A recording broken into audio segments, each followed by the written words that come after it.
Prelims निकालने वाले प्रत्येक छात्र इस बात को माने कि उनकी बेसिक सब्जेक्ट में तैयारी तो शानदार है। 1 घंटे की सीटिंग के आधार पर किस तरीके से कितने बेहतर तरीके से अपने प्रश्नों के उत्तर को प्रस्तुत कर पाए। ये नॉलेज को गेन करने का, नॉलेज को बहुत ज़्यादा इन्हांस करने का या बहुत ज़्यादा एलेबोरेटेड फॉर्म में पढ़ने का समय नहीं है।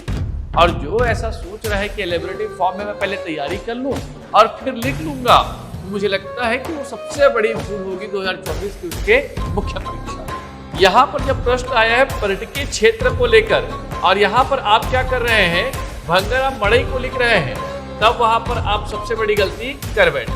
14, 15, 16, 17, 18, 19 ये वो पैटर्न था जहाँ बुलेट की बात की जाती थी। सिर्फ फैक्चुअल लिख देने से अब नंबर नहीं मिले।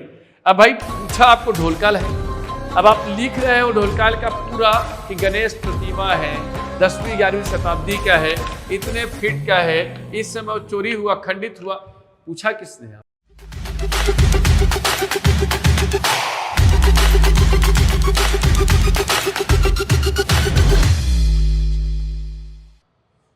नमस्कार दोस्तों, टीम थिंक एंड के इस ऑनलाइन प्लेटफॉर्म में आप सभी का स्वागत है।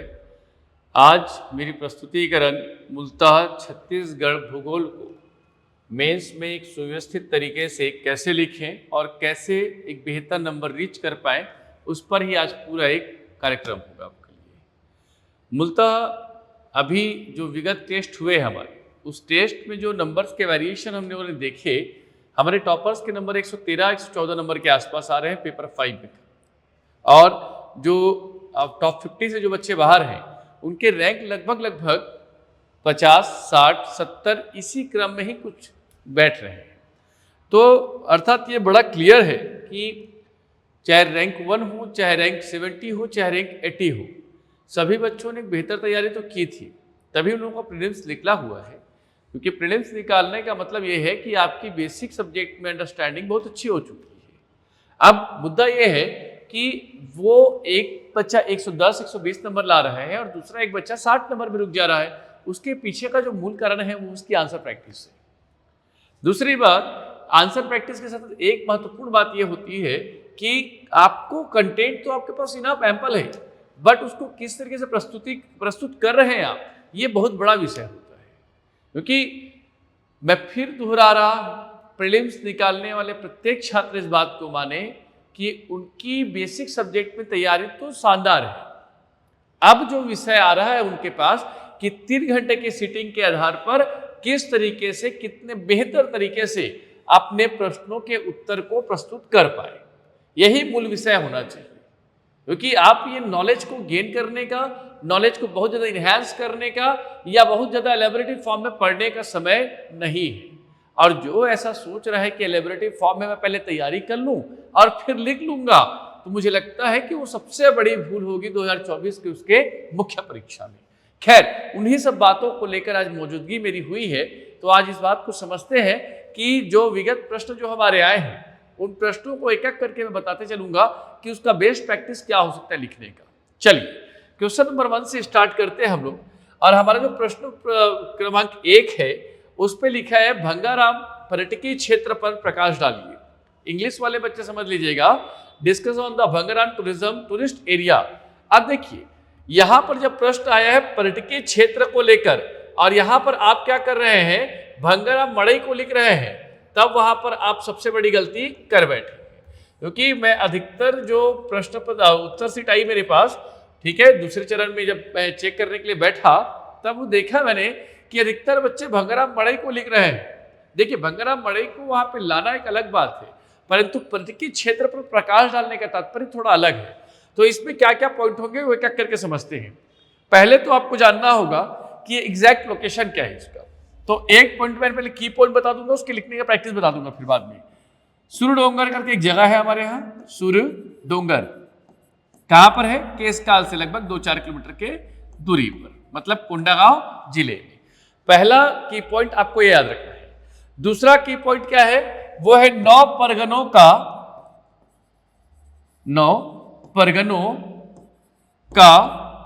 मूल क्षेत्र।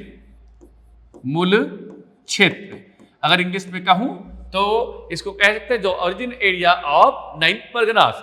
और परगनास क्या है, मतलब 84 विलेजेस जब बनते हैं, गांव मिलते हैं, तो एक परगना बनता है। क्लियर है? तो ये मान के चलिए कि 84 गुणित 9 गांवों का एक जो मड़ई होता है, क्षेत्र बनता है, वो हमारा कौन सा है? भंगाराम क्षेत्र है। तीसरा है, वो है किसके लिए फेमस है? आपके भादो मड़ई के लिए। अभी मैं भंगाराम मड़ई नहीं आऊंगा, ठीक है? अभी सिर्फ लिखेंगे कौन सा? भादो मड़ई। चौथा क्या है? तो ये जो क्षेत्र बड़ा प्रमुख है वो है देव अदालत के लिए। क्या कहेंगे? देव अदालत के लिए। ठीक, जिस तरीके से हमारी जुडिशरी में व्यक्तियों को याद रखेंगे सजा सुनाई जाती है, वैसे ही यहाँ पर भी हम देव या देवियों को भी यहाँ पर सजा सुनाने का काम हमारी भंगाराम देवी करती है। ठीक, चौथा फेमस है रवाना के लिए। रवाना, जो बच्चे मुझसे आर्ट एंड कल्चर पढ़े होंगे उन्हें पता होगा, रवाना प्रथा के लिए, रवाना प्रथा हेतु। ठीक, चौथा पॉइंट है वो फेमस है किसके लिए? यात्रा के लिए, यात्रा हेतु। ठीक, और पांचवा है, याद रखिए सबसे महत्वपूर्ण है, वो है आपके, ठीक, प्राकृतिक एवं नैसर्गिक, नेचुरल सुंदरता के लिए, सुंदरता हेतु। तो इतने पॉइंट आए। एक और पॉइंट लिखना है तो और कह दीजिएगा, भंगाराम माई, भंगाराम माई का की कुटिया, ये कह सकते हो, ये क्षेत्र। ठीक, अब ये आपके पास की पॉइंट्स आ गए। अब इन की पॉइंट्स के बेसिस पर ये मान के चलिए आपके पास इनमें से कम 5-6 बिंदुओं तो होनी चाहिए। आप सिर्फ ही लिखेंगे कि छत्तीसगढ़ में देव अदालत के रूप में लगने वाली भंगाराम मड़ई क्षेत्र है भंगाराम, तो मैं वहां पर मड़ई नहीं पूछा हूं। मेरा पूछने का तात्पर्य वहां पर उनके मूल जो आपकी क्या है पर्यटकीय क्षेत्र है उस पर बात है। तो इससे क्वेश्चन आंसर कैसे लिखेंगे? तो बड़ा सिंपल सा है। कोंडागांव जिले के केशकाल में सुरडोंगर में अवस्थित 9 परगनों का मूल क्षेत्र एवं यात्रा के लिए प्रसिद्ध भंगाराम अपने प्राकृतिक सुंदरता, देव अदालत के साथ साथ भंगाराम माई की कुटिया और भादो मड़ई के लिए प्रसिद्ध है, जहां आप प्रतिवर्ष रवाना की प्रथा के माध्यम से देवी देवताओं को सजा सुनाई जाती है। ये इसका परफेक्ट आंसर। अब समझो आपको, मैं फिर से रिपीट कर रहा हूं, या ध्यान रखिएगा। शुरुआत कैसे कहना है? कोंडागांव के केशकाल के अंतर्गत सुरडोंगर में अवस्थित 9 परगनों का मूल क्षेत्र एवं 9 परगनों का मूल क्षेत्र एवं यात्रा हेतु देव अदालत एवं प्राकृतिक सुंदरता को सहेजे भंगाराम अपने भंगाराम माई की कुटिया और भादो मड़ई के लिए प्रसिद्ध है। ये एक दूसरा पैटर्न हो गया। अब तीसरे पैटर्न में जाए तो क्या लिख सकते हैं? देवी देवताओं को सजा सुनाने वाले एवं 9 परगनों के मूल क्षेत्र के रूप में प्रसिद्ध भंगाराम छत्तीसगढ़ के कोंडागांव में अवस्थित केशकाल के सुरडोंगर में अवस्थित है, जहां प्रतिवर्ष भंगाराम माई को समर्पित भादो मड़ई यात्रा एवं देव अदालत के साथ साथ रवाना प्रथा का आयोजन किया जाता है। ये तीसरा पैटर्न। मूलतः क्या है कि आपके पास जब की पॉइंट्स होते हैं तब उस की पॉइंट्स के बेसिस पर आप आंसर की फ्रेमिंग कर सकते हैं और सीधे ऐसे क्वेश्चन को कई लोग कहते हैं कि बुलेट्स में लिख दो। तो देखिए 14, 15, 16, 17, 18, 19 ये वो पैटर्न था जहां बुलेट की बात की जाती थी। अभी जो पैटर्न हो गया है वो आपके याद रखेंगे आंसर राइटिंग की बड़ी खूबसूरती के प्रस्तुतिकरण पर बात हो रही है। सिर्फ फैक्चुअल लिख देने से अब नंबर नहीं मिलेंगे, क्योंकि आप देखिए पेपर 5 में 100 मार्क्स करना बड़ा कठिन हो चुका है आज के समय, और आप ये एक्सपेक्ट करते हैं कि मैं बुलेट्स में लिख के आऊंगा मुझे 110 नंबर मिलेंगे, तो मुझे लगता है कि आपकी थोड़ी आपके मेंटर्स की थोड़ी बहुत बड़ी गलती है। ठीक, चलिए, तो एक प्रश्न आपको समझ आया। अब हम आते हैं दूसरे प्रश्न की ओर। चलिए, दूसरा प्रश्न क्या कह रहा है हमारा? राज्य में लिथियम प्राप्त, बड़ा सिंपल सा क्वेश्चन है, इसको देखने की कोशिश कीजिएगा। ठीक, राज्य में लिथियम प्राप्त भंडार क्षेत्र एवं नवीन प्रस्तावित परियोजना को लिखिए। 2 प्रश्न है यहां पर। 1 नंबर भंडार क्षेत्र कहां पर वो छुपा है और 1 नंबर छुपा है प्रस्तावित परियोजना। ठीक, बहुत सिंपल से इसका प्रश्न होगा। तो एक काम कीजिएगा, इस तरीके से बांट लीजिए। एक तरीका ये है कि आपको दोनों में नंबर आसानी के साथ मिले। तो एक को है भंडार क्षेत्र, यहां पे लिख दिए भंडार क्षेत्र, ठीक। एक पॉइंट तो आप यहां पे सीधा लिख सकते हैं। तो कहां पे है? कटघोरा में है, कटघोरा। कहां पर? कोरबा। चलिए, एक बुलेट पॉइंट पहले लिख दिया आपने, ठीक है। दूसरा यहीं पे लिख दीजिएगा 20 नवीन ब्लॉक, क्योंकि एकदम से एक पॉइंट बस लिख देंगे वो भी सही नहीं है। तीसरा अगर इसको लिखना है 250 हेक्टेयर क्षेत्र में, एक तीसरा पॉइंट आ गया, ठीक। और चौथा लिखना चाहे तो देश का प्रथम, ये चौथा पॉइंट आ जाएगा। तो इसमें वाले सेक्शन में तो आपको एक में एक मिल गया, चाहे वो कितना भी याद रखेंगे, टफ पेपर चेक करने की कोशिश करें। अब यहां पे लिख देना नवीन प्रस्तावित परियोजना, नवीन प्रस्तावित परियोजना, ठीक। क्योंकि इसमें बहुत ज्यादा कुछ है नहीं, जो पॉइंट है उसको सीधे लिखना है। तो नवीन प्रस्तावित क्षेत्र में लिखना है आपको Mikey south mining private limited. लिख पाएंगे इसे? ठीक, माइकी सॉरी,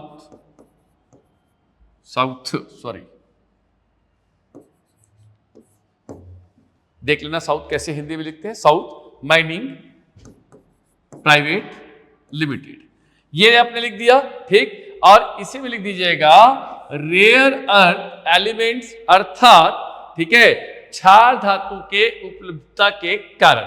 ये नहीं भी लिखेंगे चलेगा, वो एक नंबर यहां पे देगा। और मान लीजिए एक नंबर नहीं दिया, क्योंकि दो में दो देने का कई बार प्रोविजन नहीं होता है, वो चांस कम होंगे ऐसे प्रश्न में, ठीक है। अगर इसमें अगर वो सही मायने में चेक करेगा तो एक नंबर यहां मिल जाएगा, तो हमें दो में दो यहां पे मिल जाएंगे, ठीक। अब एक तरीका ये था कि आप सिर्फ कटघोरा लिख के भाग जाए यहां से, तो आपको एक नंबर से ज्यादा, आधे नंबर से ज्यादा क्यों देगा? और आप इसके लिए भले दावा आपत्ति और बहुत सारी चीजें चर्चाएं करते रहिए, बट इसका अल्टीमेट एस्पेक्ट कुछ नहीं हो सकता और, ठीक है। क्योंकि मूलतः से जो क्वेश्चन डिमांड था, वो डिमांड को आपको फुलफिल करना है। चलिए तो फटाफट प्रश्न पे चलते जाता हूं, ठीक है। एक प्रश्न है, उत्तर पूर्वी बस्तर पठार के प्रमुख विभाजनों का वर्णन करें। क्वेश्चन सीधा है, ठीक है। नॉर्थ ईस्ट जो बस्तर प्लेटू है उसके बारे में इन्होंने प्रश्न पूछा है, ठीक। ऐसे जब भी प्रश्न है ज्योग्राफी वाले सेक्शन से, आपको मैप बनाना सबसे बड़ा कह सकते हैं कि उपाय भी है और जरूरत भी है। तो आप क्या करेंगे, आपके पास 4 लाइन है, स्केल आप रखिएगा हमेशा, ठीक है। मैं तो फ्री हैंड बना रहा हूं, ठीक है। और यहां पर एक मैप बना दीजिए, ठीक। ये बस्तर हमने बना लिया, जैसे एक रफ बना लीजिए, ठीक है। ये ऐसे बस्तर बना दीजिए। पहले तो यहीं पे उत्तर पूर्व जो हमारा बस्तर का पठार है वो दिखा दीजिए, किस काल से स्टार्ट कीजिए इस तरीके से, ठीक। और ये आपका पूरा घूमते घूमते घूमते घूमते ऐसे कुछ दिखा दीजिए, लीजिए, ठीक। तो ये हमारा उत्तर पूर्वी पठार बन गया, ठीक है। इस पे क्या होगा, तो एक पॉइंट यहां रखिए, पॉइंट नंबर 1, ये वाला जो है हमारा आलोर की पहाड़ी वाला 2 हो गया, ठीक है, माछिनगढ़ के साथ में, ठीक। तीसरा हो गया हमारा अमरावती, ठीक। चौथा हो गया हमारा मतला वैली, पांचवा हो गया हमारा टंगरी डोंगर, ठीक। छठवां हो गया हमारा विंता घाटी, ठीक। सातवां हो गया हमारा हीरनार बस्तानार, ठीक है। और आठवां हो गया दरभा झीरम, ठीक। ये मूल है, इसके बाद भी है, उसकी जरूरत नहीं है। आप ऐसे 1 2 3 दिखा दीजिए, यहां लिखिए 1 2 3 4 5 6 7 8। अगर ये पैटर्न लिखेंगे, मैं अस्यूड कर रहा हूं आपको वो चाह कर भी याद रखेंगे, सिंगल डिजिट काटने के सोचेगा। तो इसमें भी मुझे लगता है कि 2 में 2 मिलने की पूरी संभावना है, अनलेस अदरवाइज आपकी स्पीड याद रखेंगे बहुत जबरदस्त होनी चाहिए, क्योंकि इतना तामझाम करने के लिए आपको स्पीड की भी आवश्यकता पड़ेगी। तो ये मान के चलिए कि अगर आपको 3 घंटे लिखने का भी आदत है तो आगे आप कर सकते हो। और आप सोचेंगे कि जून मई में लिख लेंगे, बाद में जाके लिख लेंगे, तो 2025 में आपसे फिर मिलेंगे, अर्थात 2025 में मिलेंगे, अर्थात 2026 में मिलेंगे, ठीक। चलिए, तो 1 2 3 4 पॉइंट हो गए आपके, तो ये 8 पॉइंट लिख के छोड़ दीजिए, क्लियर है। चलो, तो ये पैटर्न और रह गया हमारा। अब क्वेश्चन नंबर नेक्स्ट आते हैं हम लोग, वो है गोदावरी सबरी निम्न ढलान की विशेषता लिखिए। ठीक। तो हमेशा कहता हूं कि जब भी ऐसे ज्योग्राफी के क्वेश्चन आए, बिना मतलब के मैप बनाते चलिए आप, ठीक है। अब बिना मतलब क्यों कह रहा हूं, क्योंकि जब आप आंसर लिखते हैं तो उसमें अट्रैक्शन चाहिए होता है, उसी अट्रैक्शन के लिए ही मैप बना रहे हैं। तो यहाँ पे ऐसे फिर मैप बना दिए वैसे ही, ठीक है। और ये मैप बनाने के बाद यहाँ पे दिखा दीजिए गोदावरी और सबरी को, ठीक। अब विशेषता क्या है, तो एक विशेषता किसको लेंगे, वो है जियोलॉजिकल। जियोलॉजिकल, मैं हिंदी इंग्लिश दोनों को मिक्स करते चलूंगा कि दोनों बच्चे इसको समझते पाए। दूसरा है सरफेस, मतलब धरातली विभाजन, हाँ। थर्ड है जियोग्राफिकल या नेचुरल, जिसे हम कहते हैं प्राकृतिक फीचर्स, ठीक है। इसी में एक फीचर्स लाएंगे सॉइल के बेस पर, ठीक है। एक लाएंगे आपको flora and flora, flora and fauna, ठीक है। एक फीचर्स लाएंगे इसी का, वही क्लाइमेटिक कंडीशन, और एक फीचर्स लाएंगे यहीं पर आपका एग्री,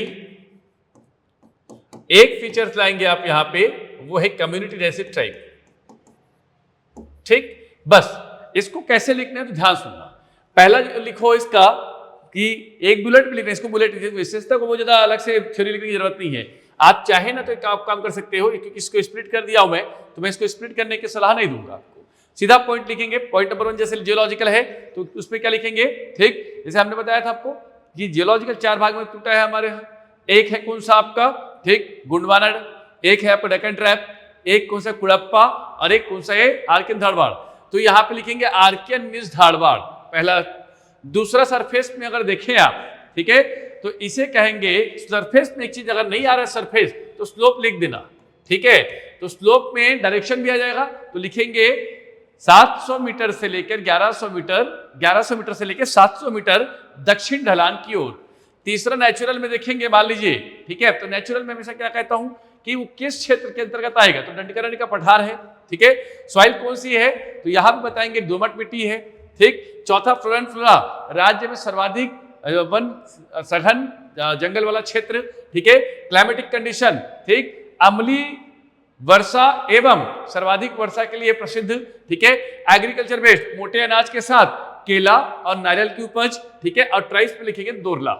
ये 5-6 पॉइंट आप लिख के छोड़ दीजिए।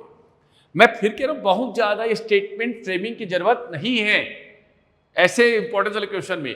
इसमें अगर मैप बना देते पूरा प्रॉपर हम लोग, ठीक है, जिस तरीके से मैं बना रहा हूं, बार बार आप लोग प्रैक्टिस करें, ठीक है, वही रिक्वेस्ट है, बाकी तो आपकी इच्छा, ठीक है ना। तो ये वाला जो एरिया है हमारा, वो कम से कम दिखा दीजिए, जो बेसिकली केव्स के लिए फेमस है, वाटरफॉल्स के लिए फेमस है, ठीक है, वो आप स्पष्ट उसको दिखा दीजिए। चलिए, ठीक। तो एक तो प्रश्न और हो गया हमारा, ठीक है।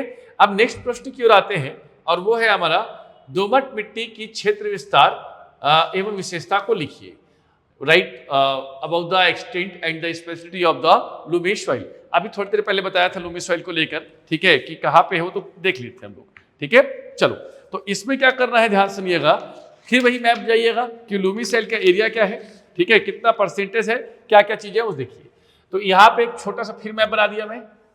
चलिए, एक मैप यहां पर मैं, जस्ट मिनट,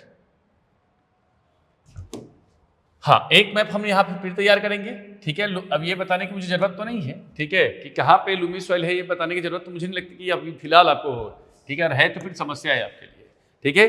तो देखो, पहला क्या लिखेंगे, 2 पॉइंट में आप इसके पूर्ण क्षेत्र विस्तार को लिखिए। पहले ये 2 लाइन है ना, 1 लाइन और 2 लाइन, यहां से यहां, ये जो है बेसिक थ्योरी बेस पर रहेगा, ध्यान रखिएगा, इस पॉइंट को समझिएगा।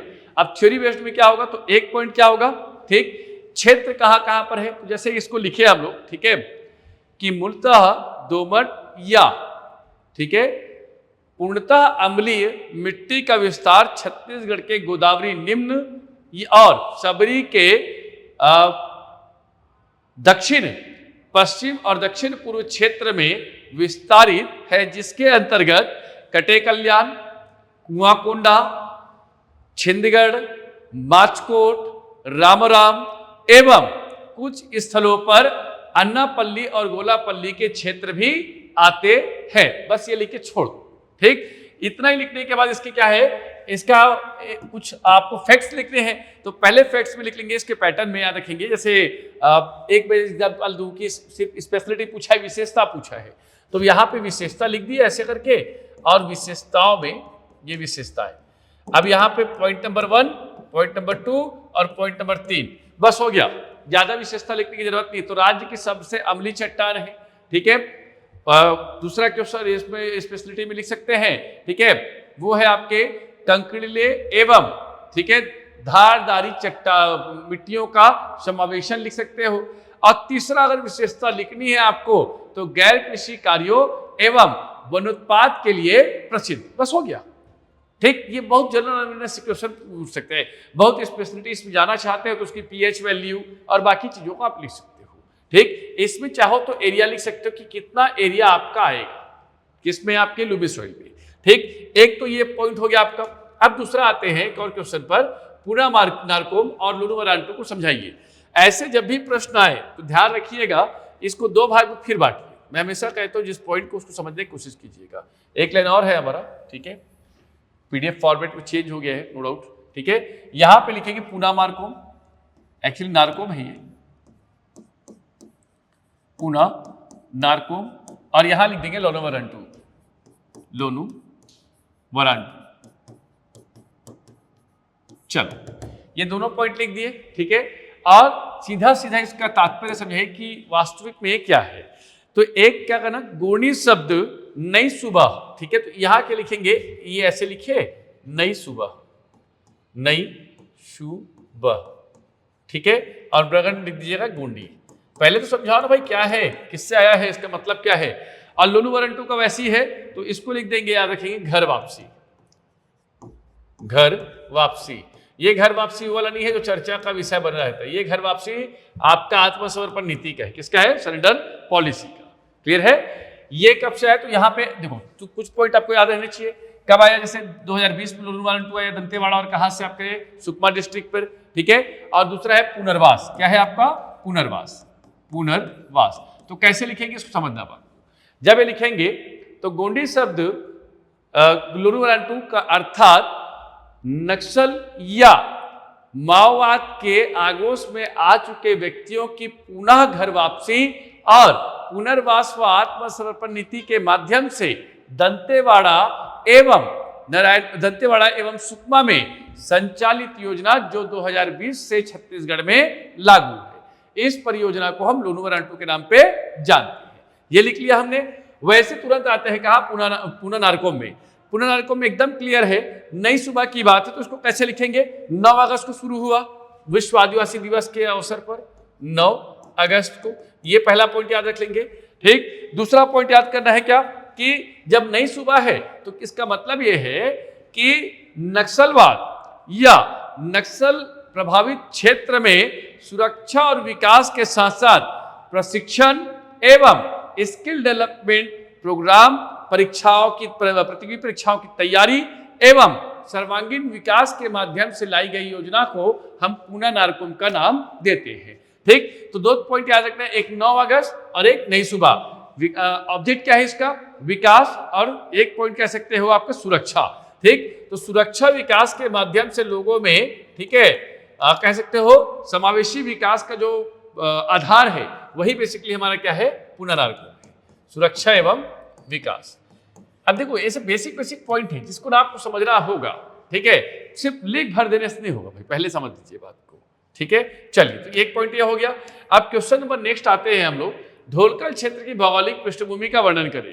अब भाई पूछा आपको ढोलकल है, अब आप लिख रहे हो ढोलकल का पूरा कि गणेश प्रतिमा है, 10वीं 11वीं शताब्दी का है, इतने फीट का है, इस समय चोरी हुआ, खंडित हुआ।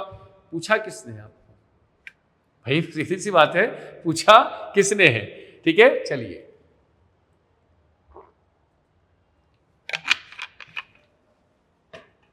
इसमें जरूरत नहीं है मैप का, ठीक है, चाहो तो बना सकते हो। चलिए बना के देख लेते हैं एक बार। मान लीजिए अगर मैप बनाते हैं तो आखिर उसका एस्पेक्ट कैसा होगा वो देख लेते हैं। चलिए एक बार, ठीक, ये मान लीजिए हमारा एक मैप बन गया।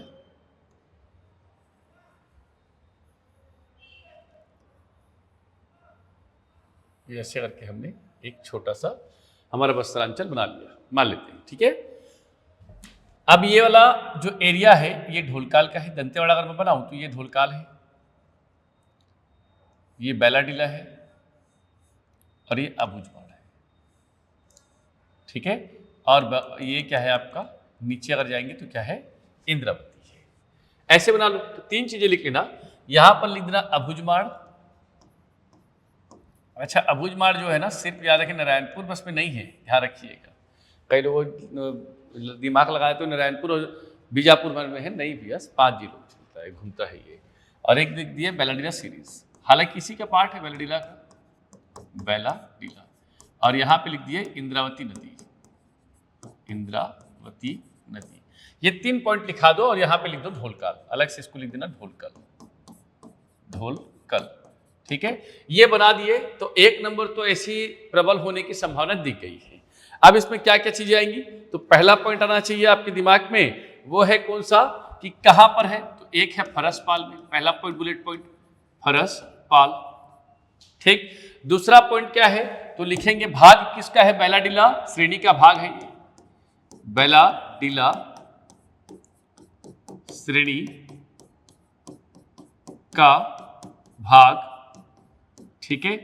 तीसरा पॉइंट क्या आना चाहिए आपको, कि हाई ऊंचाई कितनी है, तो लगभग 2700 से लेकर 3000 फीट के आसपास। अलग अलग डेटा में अलग अलग नाम है, छोड़ दो उसको, ठीक है। चौथा पॉइंट क्या आना चाहिए, ठीक है, तो इसको एक पॉइंट कहते हैं हम लोग, भूगामी जनजातियों का मूल क्षेत्र, ठीक है। ये पृष्ठभूमि में देखते हैं तो उस पर आते हैं भूगामी, भूगामी ट्राइब्स, ये आना चाहिए आपके पास, ठीक है। पांचवा पॉइंट आना चाहिए, ये जो मंदिर है यहाँ पर जो, ठीक है, गणेश टेम्पल, उसका इतिहास है कब का, 10th सेंचुरी नागा, ऐसे करके लिख देना, ठीक है। अब मैं इसका थ्योरी बता दूंगा कैसे लिखना होगा आपको। और एक और पॉइंट इसमें अगर लिखना चाहते हैं आप लोग, ठीक है, तो लिख सकते हैं इको टूरिज्म जोन या न्यू इको टूरिस्ट या टूरिज्म जोन ऑफ छत्तीसगढ़।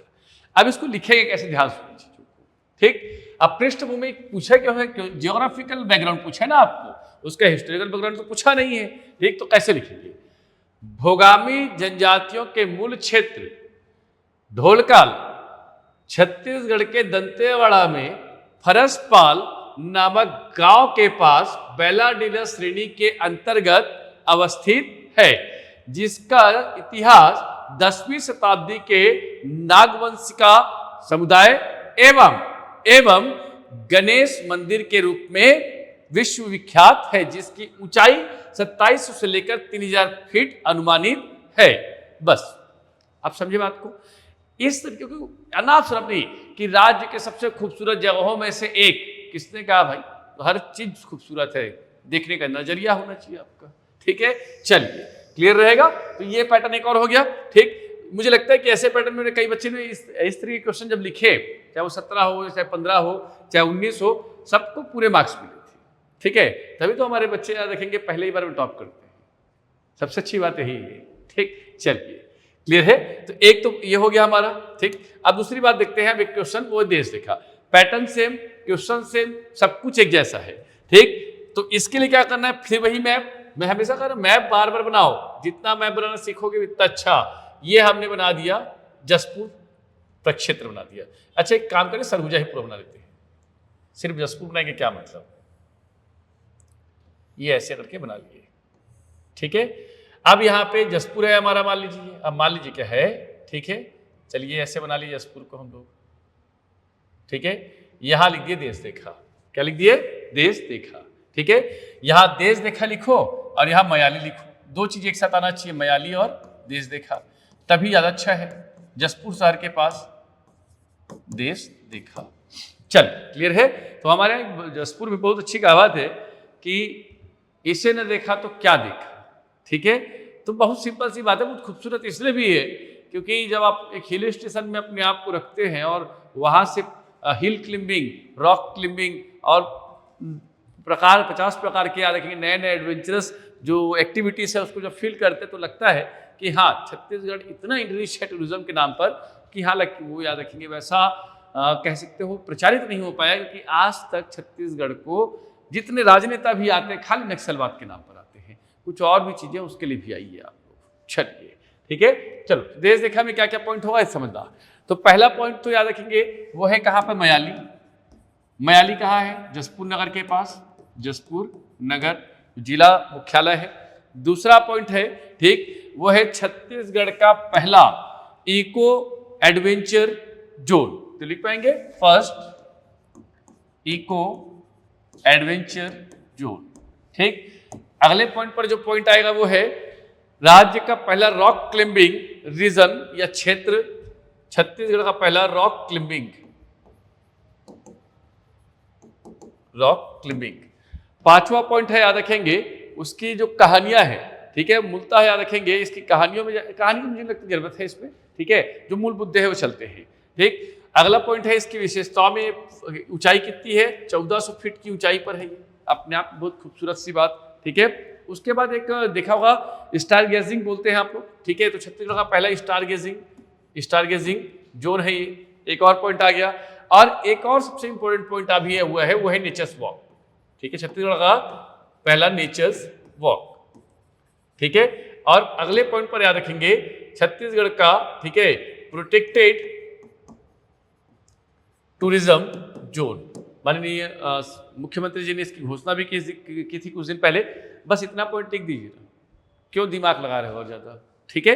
ये पैटर्न एकदम क्लियर से ये होगा, ठीक। अब अगले पॉइंट पर चलते हैं। ये तो एक पैटर्न हो गया, मेंस वाले खासकर सुनिए और जो नई तैयारी कर रहे हैं वो लोग भी सुनने की कोशिश कीजिए, इंपॉर्टेंट है आप लोग के लिए, ठीक है। बाकी पढ़ने वालों की संख्या तो ऐसे 4 लाख है भारत में, छत्तीसगढ़ में, सॉरी, ठीक है। वास्तविक पढ़ने वालों की संख्या तो 10,000 भी नहीं है, ठीक। चलिए बढ़ते हैं आगे, ठीक। लिखते हैं राज्य के रेल और वायु परिवहन के बारे में समझाइए।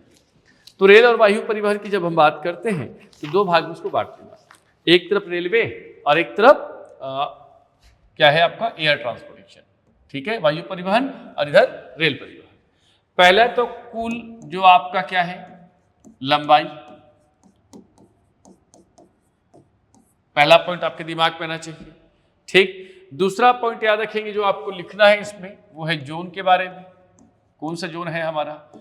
तीसरा पॉइंट है, याद रखेंगे जो सबसे इंपॉर्टेंट है, 5 नए परियोजना, ठीक है।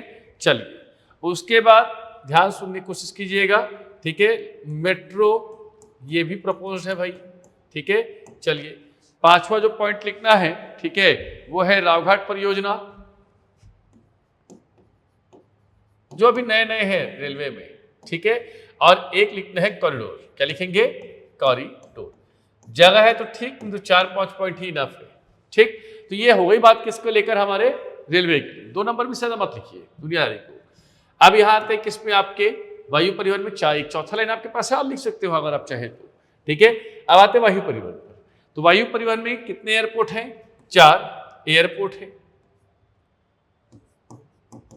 4 एयरपोर्ट प्लस 6 क्या है आपके हवाई पट्टी, ठीक है, लिख देता हूं मैं यहां पर, हवाई पट्टी, लैंडिंग स्ट्रिप बोलते हैं इसको हम लोग, ठीक है। एक तो ये हो गया। दूसरा है एक इंटरनेशनल एयरपोर्ट है, इसी में से इंटरनेशनल एयरपोर्ट है। चौथा पॉइंट है इसी में याद रखेंगे वो है कस्टमर चॉइस के मामले में ये पूरे भारत का पहला नंबर 1 एयरपोर्ट है। बस ये हो गया, 3 पॉइंट लिख दो, इनफ। एक नंबर यहां देगा, एक नंबर यहां देगा, तो हमारा नंबर कहां कट रहा है, वही तो बताया ना मैं आपको। स्पीड में बढ़ा लो, पैटर्न समझा लो, बस हो गया कुछ, ठीक है। अब आप सोचेंगे सर कि ऐसा नहीं लिखोगे तो कैसे मिलेगा नंबर, ठीक है। अब अगले पॉइंट पर आते हैं, राज्य की भी 4 परियोजना के नाम लिखिए। अभी देखो इतनी परियोजना में किसी एक को तो लिखा नहीं पाऊंगा, तो यहाँ पे लिखिए नाम, ठीक है। सबसे पहले जैसे मान लीजिए मैं यहाँ पे लिख दिया, कौन सा, तांदुला लिख दिया, मान लेते हैं, एग्जाम्पल ले रहा हूं मैं, यहाँ पर तांदुला प्रोजेक्ट लिख दिया, ठीक है, जस्ट मिनट, ठीक। यहां हमने तांदुला लिखा, तो एक इसका डेट लिखो, ईयर कौन सा है, एक इसका प्लेस लिखो कहां पर है, एक इसका रिवर लिखो कहां पर है, कौन से रिवर में है, और एक लिखिए उसका कैपेसिटी, ठीक है। अगर कैपेसिटी याद नहीं है तो लाभान्वित क्षेत्र लिख दीजिएगा, बेनिफिशियरी एरिया, बस, ठीक है। तो 1 2 3 4 ओवर, और थ्योरी में हो जाइएगा, इसको जैसे पूछा है क्वेश्चन वही लिखिए बस, ठीक है।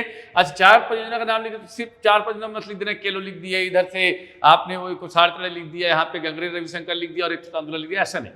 ठीक है, आपको पूरा उसको एलेबोरेट करना पड़ेगा, क्योंकि आप जैसे फैक्चर 4 पॉइंट लिख देंगे, पूछा 4 ही पॉइंट है, परंतु इतना में मजा थोड़ी आएगा, वो आपको भी याद रखेंगे, आधा नंबर दे देगा खाना पूर्ति के लिए। तो आप पूरा लिखिए भाई इसको। ठीक है, चलिए एक क्वेश्चन ये हो गया। अब अगले क्वेश्चन की ओर चलते हैं, वो है गुरु घासीदास रिजर्व की अवस्थिति समझाइए।